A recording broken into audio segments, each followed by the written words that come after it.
my dad started Jacoby's. Started with just a feed store. Farmers would come here and sell their grain. They could buy feed for their other livestock. I worked in our cafe here. I just fell in love with this business, and my friends would come from Austin, be like, Adam, this is amazing. Like, where can we have this in Austin? And I was like, I'm gonna replicate this.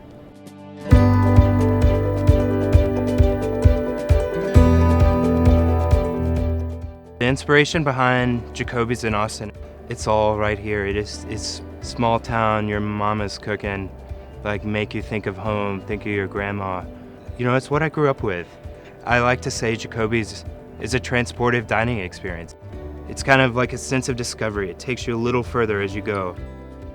Get into the dining room, then you get onto the patio, and it's this expansive, beautiful patio, and then you're out and you're on the bluff and over the river, and that's transportive to me. I like to see Jacoby's restaurant on Mercantile here in Austin as kind of taking a seed that began in Melvin, Texas, picking that seed up and then replanting it in Austin under a new set of circumstances and letting it grow into something that's unique for this community here.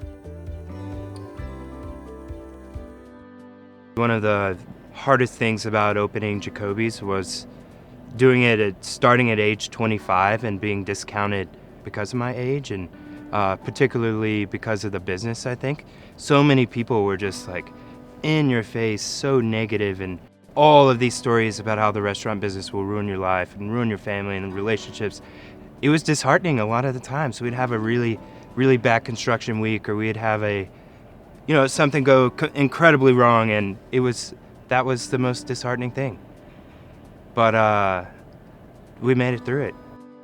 It makes the people I've met, the community we're establishing in Austin, it makes every second of that 19 months of heartache just totally worth it. The idea from the Mercantile came from the feed store in Melvin, Texas, where the Jacoby's started their first restaurant concept. It's a store that really serves their community and the type of products, feed, different things for country living they need. And Adam and I wanted to do something completely unique that represented Austin. So we try to support as many local makers as possible, try to find really unique vintage goods that are in perfect condition that you can't find anywhere else. And we try to give the guests that opportunity to find something they could never find anywhere else.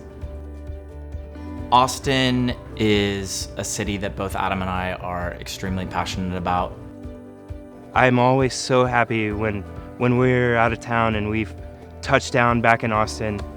I think Austin has soul. I knew the spot when we saw it. I was like, this is Melvin clashed with Austin, and that's what I wanted.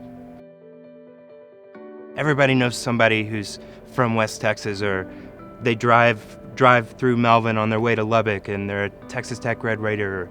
It's so fun to be there and to make those connections, because that's what it's about, like making those connections and being just genuinely interested in your guest and the people who make them happy. I'm most passionate about everything. I mean, that's what's important in the business that we do, is that you're not passionate about one or two things. You have to be passionate about every single detail to give someone that special experience that they're gonna go home and tell their friends and family about.